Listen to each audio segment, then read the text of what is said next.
Hello, everyone. I'm so thankful to be with you again, my PHILNation family. This is PHILCast, powered by PHILcoin. And today I have a very special guest with us again.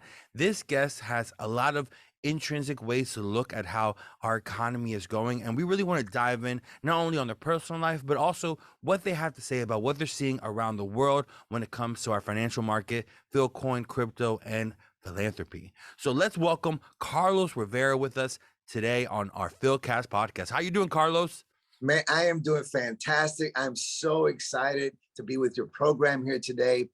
When you invited me last week, I said, man, I'm looking forward to just sharing and just being a blessing. And of course, you're doing such a great job. I want to commend you as well. And Thank yeah, you. just excited, man. Just super excited to be here with you today. Woo! And so, Carlos, tell me a little bit about your life. What are you doing nowadays? How did you get involved in? You are an ambassador, so we want to touch on that later on. But I want to learn a little about you today. What are you doing in this world? Obviously, anyone who's involved in PHILcoin is doing something to help out this world be better, to make us all connected, to share the love in this world. So what are you doing nowadays with your life and how are you impacting people, apart from PHILcoin, apart from crypto? What are you doing in your life? Because I know you're doing a lot of amazing things. Well, it's been a real blessing to be to do what I do. We have I have several programs that I work right now, and being a young guy who was raised in Chicago many years ago, moved to Virginia, and which I love being here in Virginia. But I also work for a 501c3 nonprofit organization that helps young men and women with addiction to find their way. So we have a program. It's a 1-year residential program. Man, we're just restoring families. We're teaching them how to have a better life.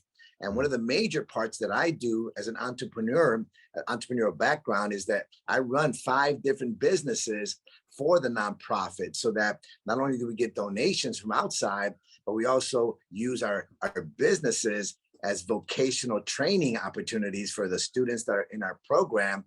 So not only are they recovering from their addictions, but now we're giving them skill sets so that when they leave our program, they can literally find a job, find employment, get away from that lifestyle that they were living in the past.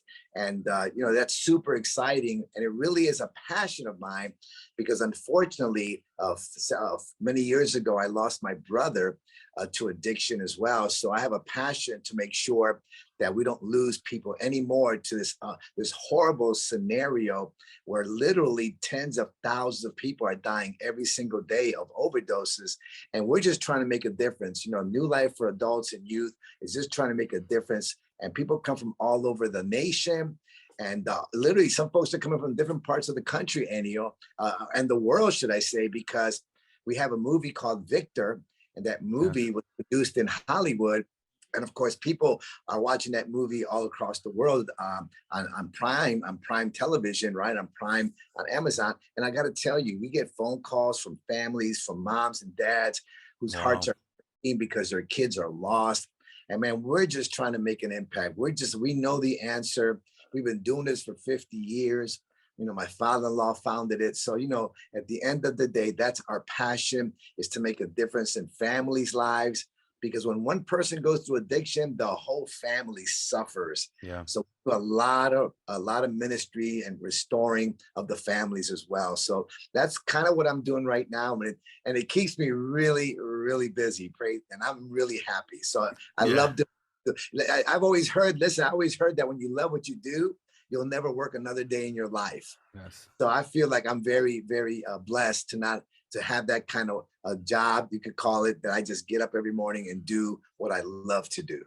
Did you grow up wanting to do something like that, or do you feel like the calling found you and you were kind of just being prepared by God to go and be ready when that moment came? Or did you always have a passion in you to help those in need and addiction and suffering from homelessness and things like that? Well, for me, it was very personal, because I was actually an addict. So growing up in Chicago as a young boy, at the age of 12, the marijuana was everywhere. We started smoking marijuana, then eventually started doing other drugs and cocaine. And so literally, I kind of came from that lifestyle myself. And so later on in life, when I decided it was time to change, I really felt like I had to reach back to people that were involved in the same kind of background that I was in. And of course, I also, though I had I made some good decisions throughout the whole thing. I made quite a few bad decisions, and those bad decisions, when I look back at them now, I think, man, if I'd have been maybe in my right state of mind, I might have made a better decision.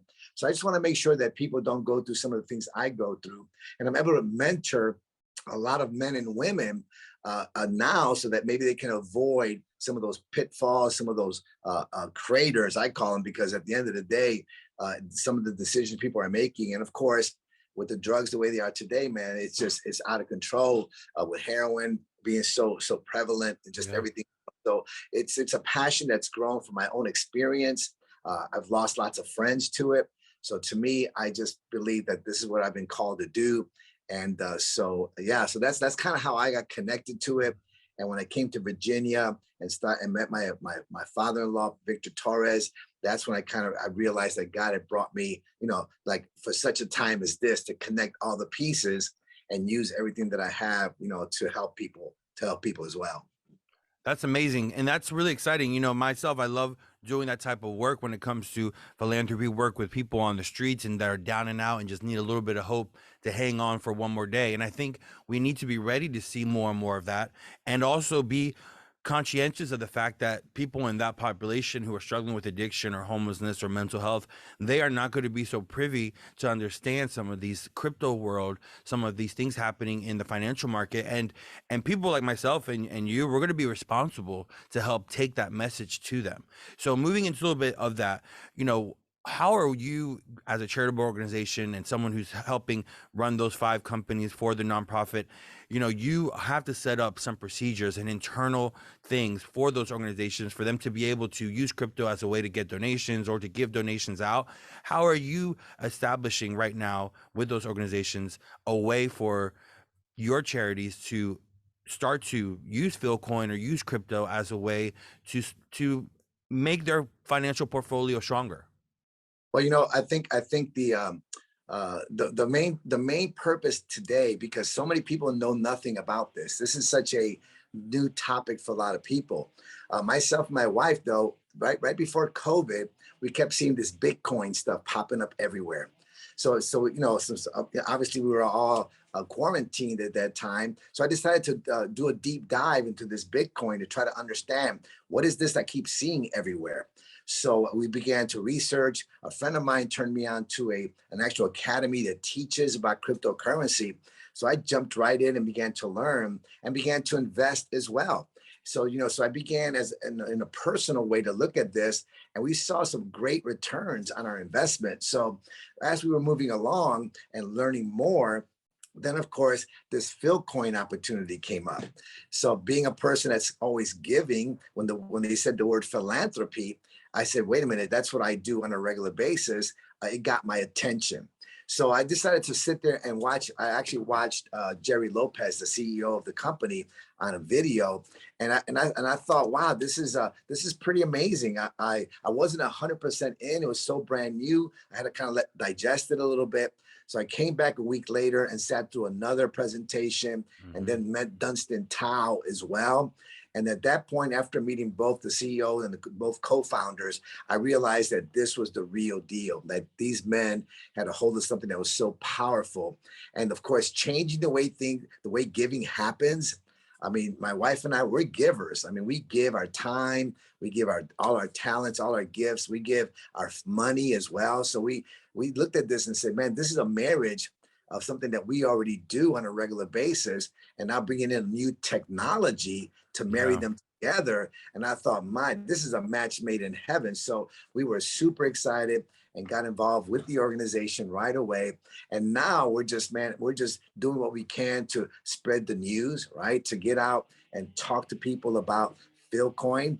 And so in the meantime, man, I've had great opportunity. I tell you, Anio, this has been such an amazing experience.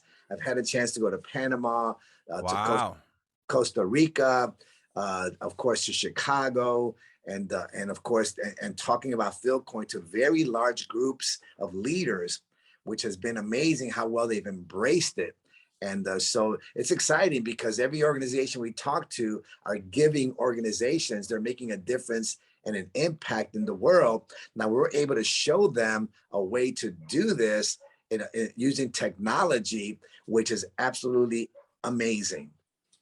So one part of your life, I love hearing about the travels because that's very important as an ambassador. We want to see people, especially individuals like you, who are dealing with the lowest common denominator of people who a lot of people just, they push to the side and don't pay any attention to them. You're dealing with those people, but then you're also traveling around the world. You're dealing with leaders now. You're dealing with, I know that with PHILCoin, we are being introduced to presidents and governments and celebrities and pastors and all these different people. But how about your family, right? You have 3 children and you have your wife who's very dedicated. How have they adopted this with you? How have you been able to make this a family thing? Because I always tell people, especially before we started the podcast for PHILCoin and my family, we're getting involved and sharing the good news.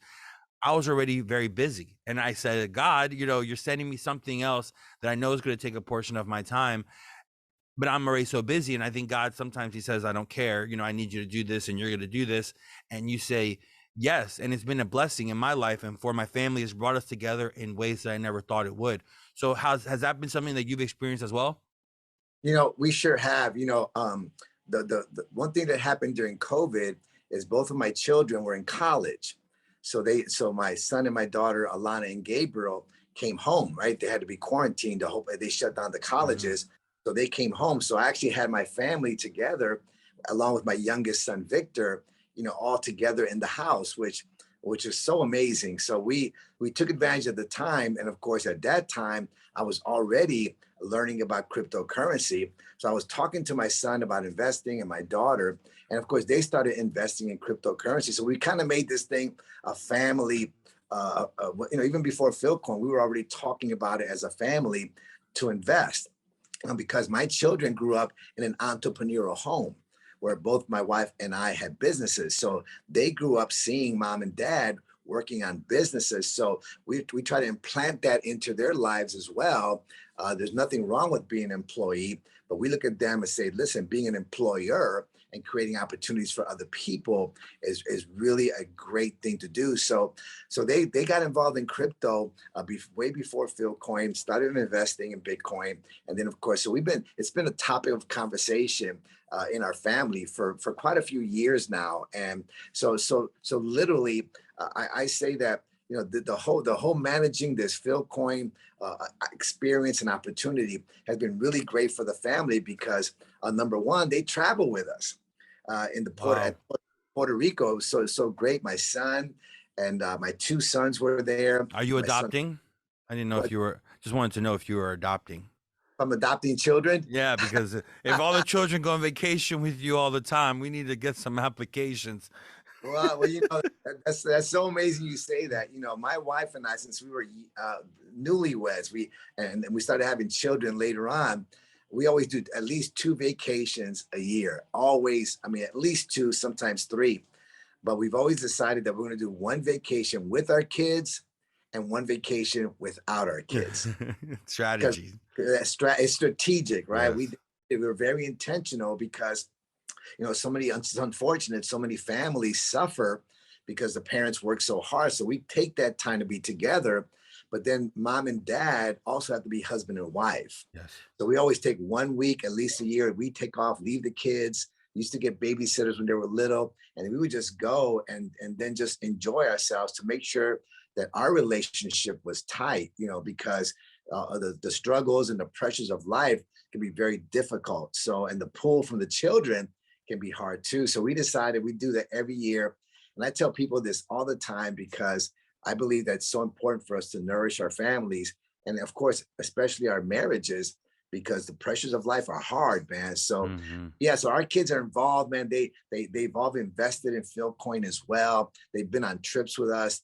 Victor, my youngest, lives here now. So he was with us in Panama. And of course, he was helping download wallets. Uh, Wow. and he's been living, he's with Rosa now, where she is down. I think she's also in Panama again.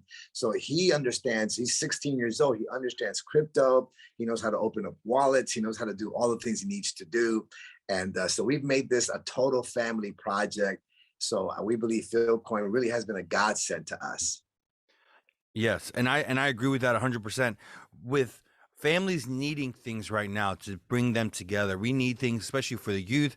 I mentor some youth, and I really try to get them to really focus. Hey, if you're going to be on your phone playing a video game, are you earning any rewards for that game? Right? Are you if you're doing something with your friends, are you using like a chat room or a video chat? Are you using a video chat service or a texting service that helps you stake cryptocurrency while you use it?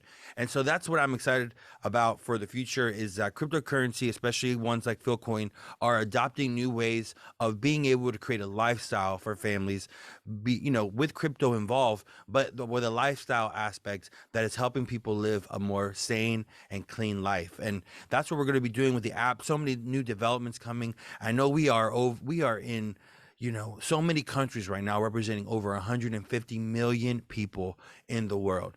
And it's very important that we just come together, especially with all the things happening right now. One of the things that we wanted to talk about today was the G7 summit. Very exciting times in our world, but also times of uncertainty, times where we need to ask questions and also dive into things and look deeper than what we see in the surface. So, Carlos, what would you say a little bit about the G7? What have you been learning about that meeting that came together where those leaders talked about crypto and a certain fund that we need to keep our eyes on? Well, it's very interesting. The global economy right now is in really bad shape. It always starts here in the United States. So when the Federal Reserve Bank raised their rates 75 basis points, it's literally an intentional reset. Everything crashes at that point because they knew it would. So if that's what happens, then what goes from there? What begins to happen when all of a sudden, when the U.S. economy falls, everybody else begins to be impacted. So this G7 summit, they've been doing it for quite a few years, it's Canada, France, Germany, Italy, Japan, the United Kingdom, and of course the European Union as well. So these guys got together just a few weeks ago, and one of the main topics was CBDC, centralized banking digital currency. Now, Mm. when you look at on the surface what that looks like, it looks like it could be a really good idea. Being able to join all these economies together because they're all hurting, trying to find a central bank designed system. And for those that don't know what a central banking system is, it's what you have now, literally fiat currency, right? Paper money. They just want to digitize it, but they still just want to control it as well. Whereas Bitcoin, Philcoin, and other types of currency are decentralized, which means all of us together, it's peer to peer. We manage the system. It's not a centralized, controlled system. So understanding that that's where they're going, then we need to realize that if that's the case, the upside, the surface looks good, but what happens behind the scenes when the government now controls every dollar that you can spend? Everything becomes digital. You get a digital wallet from the government, and now all the money you make at your job and all the money is accounted for. So that means that they are in total control of your funds. And could you imagine if maybe you had a different point of view, then maybe you disagree with a policy, and all of a sudden they actually have the power to hit a switch and turn off your money? Mm. So there are some very scary things that come along with the CBDC. And because they're talking about it now, I feel the urgency to really share about cryptocurrency to everyone, because either we're going to educate them or the government's going to educate them. But there's no way to get around it. A digital currency is coming. And I believe this is the time where Philcoin, like I said earlier, for such a time as this, Philcoin is positioned at the right place to be a blessing, to create that peer-to-peer giving, which we desperately need anyway. And of course, one of the areas that I'm really excited about is that our organization sends money overseas. So we send money to Africa, where we have several outreaches there, and Brazil and Dominican Republic. Well, every single month that we do that, the cost to send this money is really out of control. It is so expensive. Oh If yeah. I, if I want to send $100 to Ghana, Africa, which I do on a regular basis. We actually send several hundred. It costs you $13 just to send 100. So the Wow. fees are astronomical. I'm educating now our outreaches in these different countries to create PHILCoin wallets, because for me to send $100 to somebody's wallet via cryptocurrency cost me less than 10 cents. And Woo. it costs pennies to send money from wallet to wallet. It doesn't matter where in the world it is. So I see an economic advantage right off the bat. And that's what a lot of the organizations that we're talking to right now, the large organizations that we've been talking to in these different countries, they also support other organizations all across the world. So just the fact that they're able to save the literally the millions of dollars that they'll be able to save on those bank fees for sending money everywhere is just amazing. So that's really, really something that I'm very excited about. But listen, CBDC is coming. You're going to be hearing about it. It's going to be subtle, but you'll be hearing about it on a regular basis. And when you see the government soon going to give you a free digital wallet, get it's going to happen soon. And they're going to say, hey guys, why spend all this money on mail? Why spend money on paper, printing out checks? Here, just open up this digital wallet and we're going to send you the money that we normally send in the mail, tax returns, all the stuff that they already send us. Digital wallet, they'll send it to you, but beware, there's a lot of strings attached. Oh yeah. Oh my, like in my brain, I hear, oh my, how the times have changed, right? 10 Right. years ago, if a company was trying to make, a debit card for crypto or, give out free crypto as a government, you would be called, drug dealers and communist party and like all, you're against the USA. And now our own government here locally and around the world, people are starting to adopt this as part of their government portfolio, or banks are starting to adopt it as part of their portfolio, even if they're not announcing it. If you read between the lines, if you go on YouTube or different search engines and you start to do your research, you're going to find that what Carlos is saying is really happening right now in the financial market around the world. We don't want this to be something that we miss and then our families suffer for generations to come.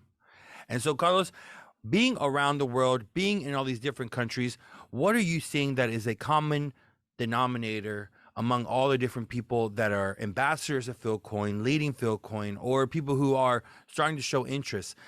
What's one word or what are a couple words that are really exciting you about the future? What do you see or hear in your spirit, man, about what's coming for the future in crypto and with PHILCoin, and the fact with all the people that you've been surrounding yourself with in this group?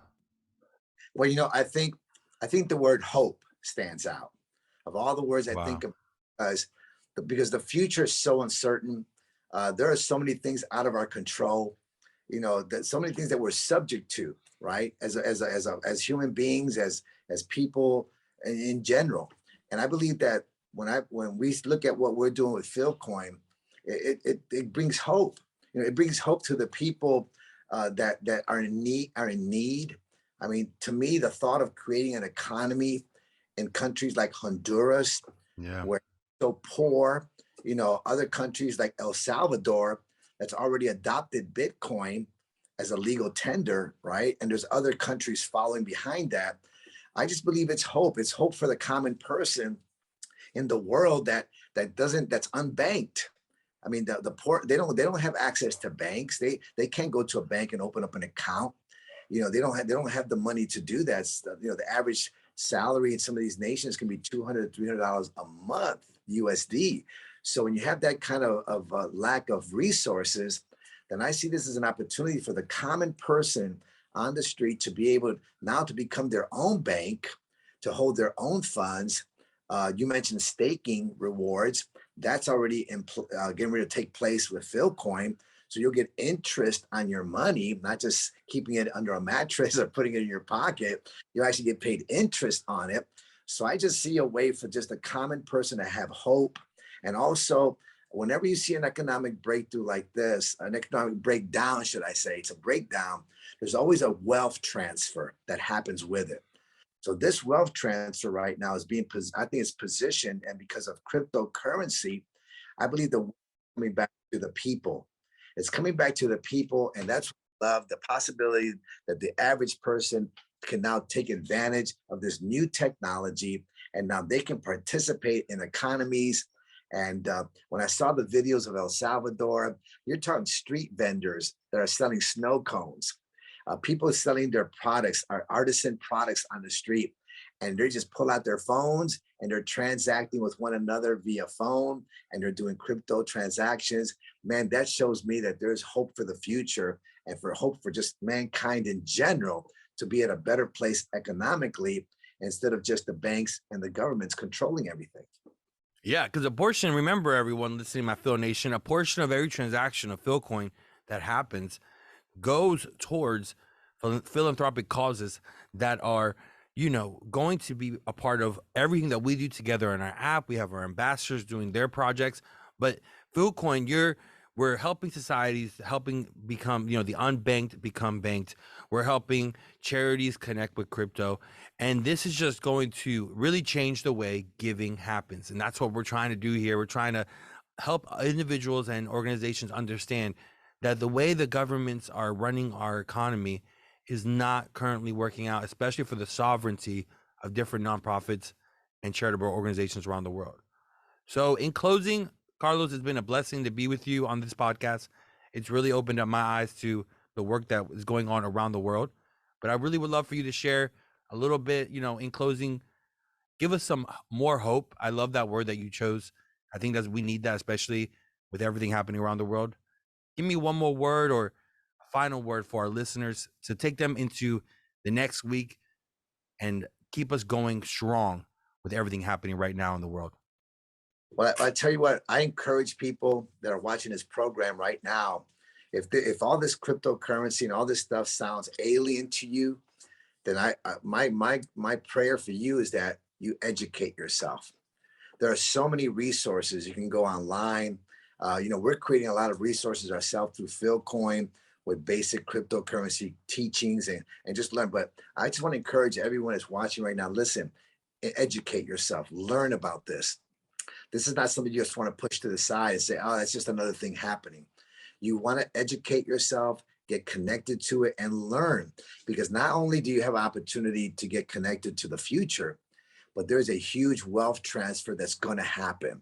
And right now, investing, and even I recommend that you invest in PHILcoin as well. It's sitting at 9 cents right now. I mean, literally. So I tell people, listen, we know the philosophy. We know what it's for. It's for sovereignty. So we're not controlled by anyone outside of our own selves. But could you imagine taking 10 cents for a token and buying a handful of those tokens, and eventually one day goes to 50 cents or goes to $1? Mm-hmm. I mean, you've just multiplied your investment. So don't stay on the sidelines for this one. This is one where you have to get off the bench, get in the game, and get connected to it and educate yourself, just like Rose and I did. I mean, we just decided to take a deep dive in it and try to research as much as we can. Don't stay on the sidelines. Learn about cryptocurrency. Learn how you can capitalize from it at this time in history, because in the future, you don't want to be like those folks that said, oh man, I had a chance to buy PHILcoin or Bitcoin when it was only, 50 cents or $1. It's sitting at 20,000 right now. Could you imagine the return? I mean, I did the math on this one, Ennio. If somebody were you hurt yourself that way, you wanted to hurt yourself, didn't you? It hurts. I'm a numbers guy, right? So I was a mortgage broker. So I crunched the mill. If you had just $1,000 back in around 2010, 2011, when Bitcoin was only like 3 cents or 5 cents, if you invested $1,000 back then, that's only what, 12 years ago, you'd have had $100 million today. Woo! Once again, I always pass out in these podcasts. There's always someone says something that always makes me pass out in excitement. But you see, $1,000 could have been $100 million just 12 years later. Think about that. So you know what? PHILcoin's sitting at 10.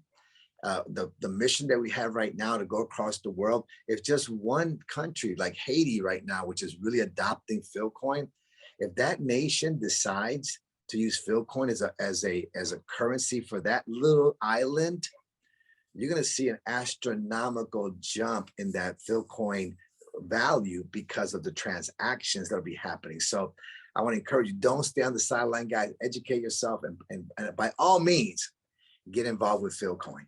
Yeah, and then remember, hablamos español, francés. We have different languages online. So if you're listening to this, or maybe you're reading subtitles, we do have so many different communication avenues for you in so many different languages. So make sure to go to our main website, which is in the description, to get all that information. Remember, we will never ask you from Philcoin or from PHILCast for your seed. So never give that out. Just keep that with yourself.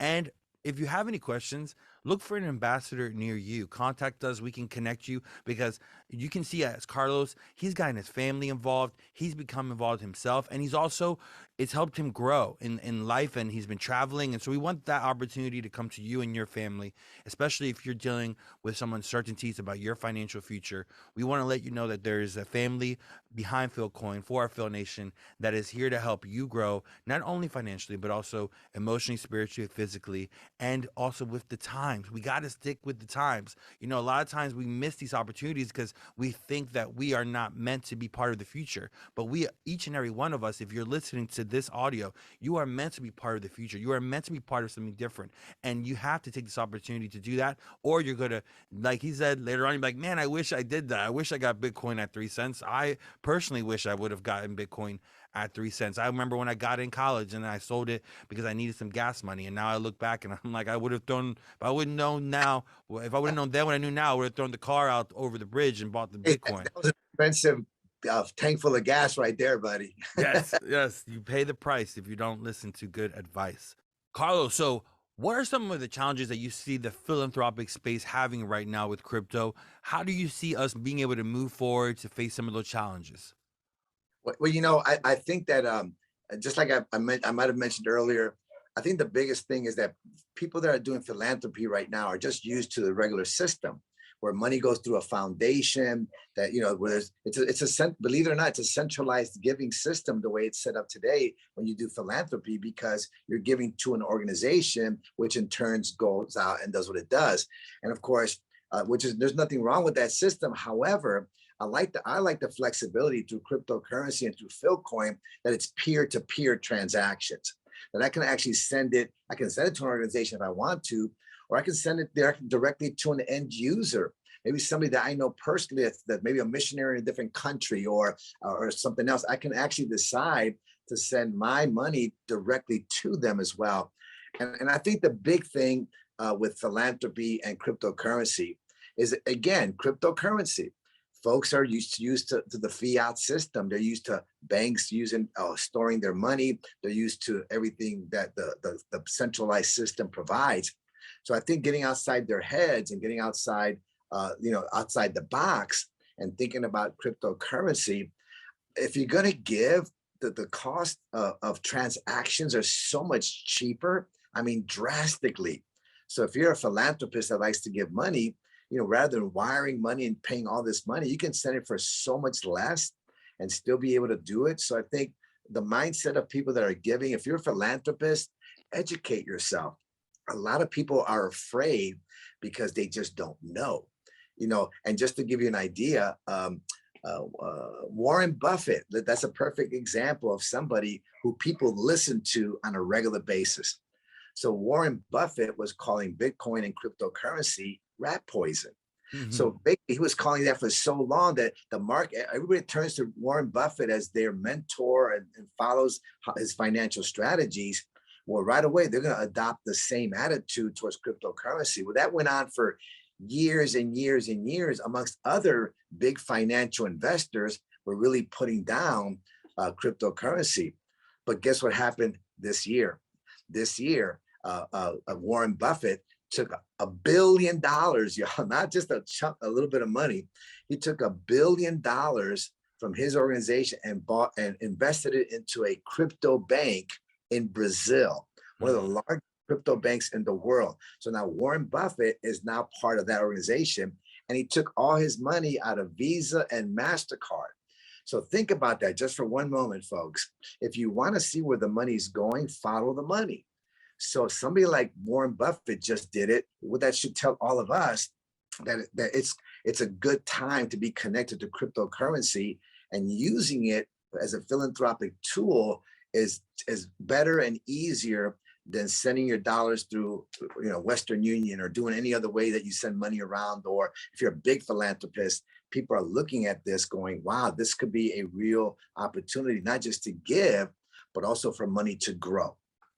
Yeah, we need to be able to be, frugal with our money when we're able to, and save all the dollars we can, especially if you're running a philanthropic cause. We need to be able to make every dollar count and maximize each dollar. So this is a great way to do that. But another thing that some people are having issues with is the crypto winter. What are your thoughts on the crypto winter? How can we let people know that they don't have to be so fearful during this time, and what are the opportunities that a lot of people find in during crypto winters? But in a crypto winter, just put on a pair of long johns, put on your jacket, and just get ready and just weather the storm. A lot of Yeah. people, you see so much negativity. We call it fear, uncertainty, and doubt. The media, the banks, all this, they're going to start throwing it out there because they want you to sell your crypto. They want you to be so fearful. They want you to be so undecided, and just so they do that. And we have to understand that this happened. This has happened before. This is not the first time. If you look at the history of both crypto and even the stock market, it always returns, right? If you look at it, so a lot of people are getting out and they're taking these losses. The way I look at it, it's like this: a winter like this is a winter where you need to start buying. This is a winter where you realize that crypto's on discount. Yep. Everything is discounted right now. So us that have been in crypto for a long time, we look at this and go, man, this is awesome. Yeah, we see the losses, we see our portfolios go down, but now, just like cost dollar averaging, you buy more at this price because it will come back and it will return. Perfect example is Bitcoin. Just in the last cycle, about 5 years ago, it went up to as high as 17,000, and then dropped all the way back down to like 3,000, I think it was, right? Yep. So literally, that means it hit the resistance at 17, then dropped down to the support at about 3,000. Well, guess what? Today, what used to be the resistance is now the support. So a lot of people see where it's been, but I look at the history and go, it's 20,000. That's the bottom. That's the low it gets. So guess what, folks? It's gonna come back. It's just a matter of time. It's done this in the past. So if you're involved in the cryptocurrency market, do not sell. Do not listen to the fear, uncertainty, and doubt that the media and the financial people are putting out there. Stay with it. Hold, hodl, HODL, right? Yes. Hold on to it, man. Do not, have diamond hands. Hold on to your crypto. It is going to turn around. It's just a matter of time. And I want to encourage you to do that. Yeah, you can do it. I think a lot of people think this is way too much for me. It's really not. When you realize the system that the government and just companies have really gotten you into they've gotten you into a pattern of thinking certain things are normal. Going to a machine, putting in your ATM card, you having a password that's not too hard to really crack for some hackers, or or having to go into an establishment to get approval to use your own money. Those are things that they've conditioned us to be able to think is okay. And then you have those countries, like we were saying, that don't even have banks. So some people are looking for opportunities like that, and they haven't been able to find that. So that's why people like Warren Buffett and other financial, connoisseurs, they know that crypto is going to be able to do something that banks could not do. The issue is that when you put the power back in the hands of the people, we take power away from those individuals who, the investors and the bankers and the government officials that want to, do things to their way of being. I mean, it's one of those things. You even see it in some of the government people. They have, you look at some government decision they're making, some bill they're doing that affects something in the economy, and then you go and research some of the spouses of some of the different government officials, and you find out weeks before their spouses were invested in those same things that the bill was written for. And so they're being opportunists. Sometimes those spouses are stockbrokers, or they are investors in their living. So it's nothing you can really do, but they have information.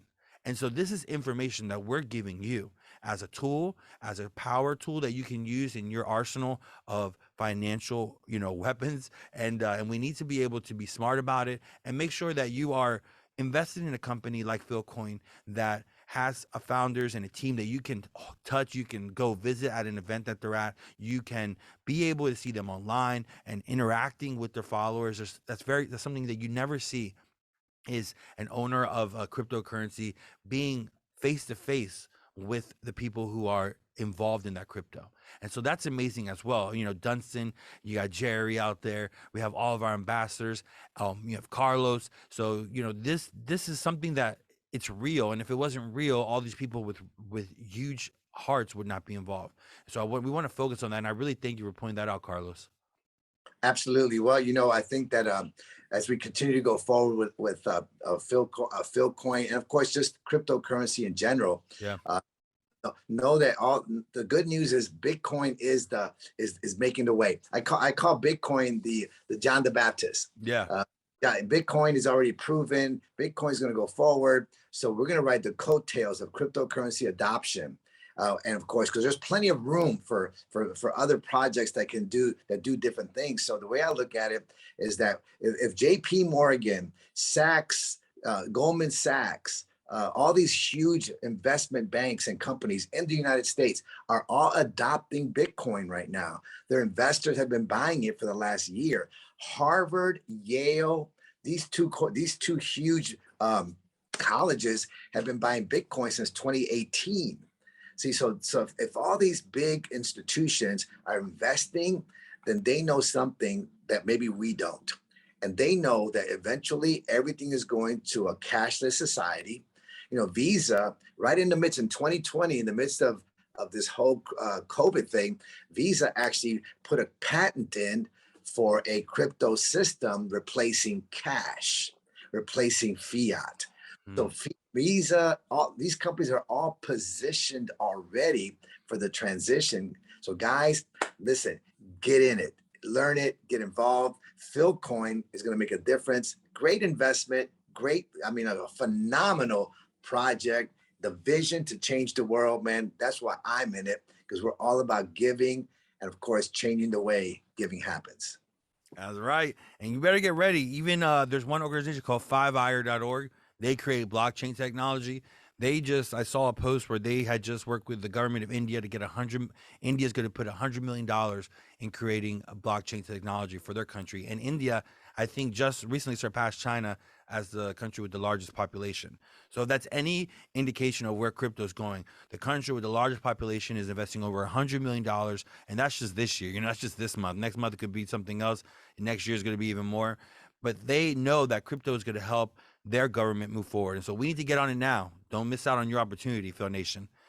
Right. So God bless y'all. This is another great episode of PHILCast with our amazing guest, Carlos Rivera. Carlos, just say goodbye to everybody. We just want to thank you so much for being here. And remember, y'all, follow us online. We have different YouTube videos coming out now, and we're going to always be on Spotify. And just make sure you follow the right pages. Don't fall for any scammers or hackers. We have to grow together and be safe together. And I will see you on the next episode of PHILCast.